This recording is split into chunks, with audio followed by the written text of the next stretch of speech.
u ddeċidejna li nissagrifikaw il-kapaċità biex ngħidlek il-capacity.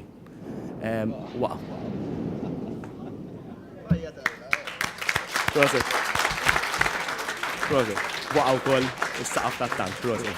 Dan kien il-moment x'inwaqa' wieħed mis-soqfa ta' tankijiet tal-fuel f'Biżebbuġa biex hekk kienet qed tkun issiġillata weda oħra li nżammet mar-residenti ta' din il-lokalità.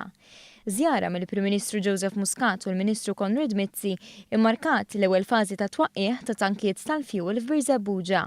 Tankijiet li għal snin twal kienu ta' detriment għal ħajja ir-residenti tal-madwar, kif mifruxa fuq 38,000 metru kwadru ilhom joperaw u jipprovdu l-petrol, id-diesel u l-jet fuel f'pajjiżna mill-1920. Illum hija ġurnata importanti għaliex bdejna l-proċess ta' sentej li fuqu se nwaqqgħu dan is-sit biex ngħidlek inżarmaw kollox u dan is-sit jista' jingħata lura lill-komunità permezz ta' public consultation li tiddetermina x'isse nużawh. Dan il-pass kien possibbli wara li l-awtorità tal-ippjanar tat il-permess li l-fuel lokali jibda jinħażen fl-impjant ta' Ħassabtan.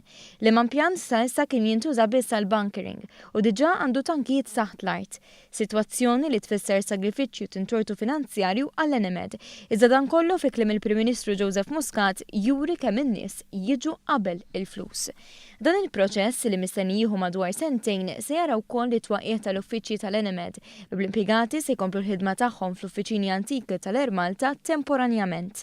Il-Prim Ministru Joseph Muscat iddeskriva l-jum tal-ġimgħa bħala ġurnata sabiħa immens għan-nies ta' Biżebbuġa għaliex dak deskritt impossibbli għal 20 ta' snin issa sar biex dil-pjaga titneħħa darba l-dejjem minn nofs l-abitat. Innota wkoll li l-ewwel struttura li qed tiżarma hija tal-1919, sinjal ċar ta' kif qed nimmodernizzaw l-infrastruttura ta' pajjiżna. Biex fil-waqt li warajh fl-isfond beda twaqqih ta' tankijiet, faċċata tal-Prim Ministru kien hemm il-Power Station li ftit ġimgħatilu dominat l-aħbarijiet bil-qalba storika mill-aktar żejt li jniġġess għall-gass. Is-Sawt mhuwiex il-post tal-problemi soċjali, mhuwiex il-post tal-dumping grounds fejn titfa' l-affarijiet, fejn titfa' l-imbarazz, fejn titfa' l-affarijiet li jnitsu. Is-Sawt għandu jkun stmat daqs kull żona tal-pajjiż u aħna qegħdin hawnhekk biex inkunu qegħdin naraw li l-pajjiż kollu ikun riġenerat. Il-Prim Ministru nota li diversi gvernijiet fil-passat kienu għedu biex dan l-impjant li mhux biss iħammeġ iżda ħoloq danni għas-saħħa tal-poplu Malti Wawċi jingħalaq. Iżda kien biss dan il-gvern li ta' priorità lis-saħħa tar-residenti ta' naħat isfel ta' Malta.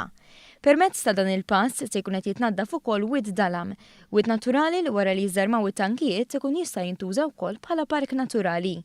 Dan kollu jmur jitfit mal-politika tal-gvern fis-settur tal-enerġija biex fil-waqt li dan il-pass seta' jseħħ l-Ene Malta tpoġġiet fuq sisin sodi matul is-snin kellna prezzijiet tal-fuel stabbli, il-poplu qed igawdi minn arja iżjed nadifa u l-Maltin u l-Awċin kollha qed jaħallsu kontijiet orħos. Jingbura ħafna b'dan kollu u nemmen li dan kollu ħajwassal fil-verità, mhux bil-kliem, fil-verità għal kwalità tal-ħajja aħjar għal mijiet ta' familji f'dawn l-inħawi.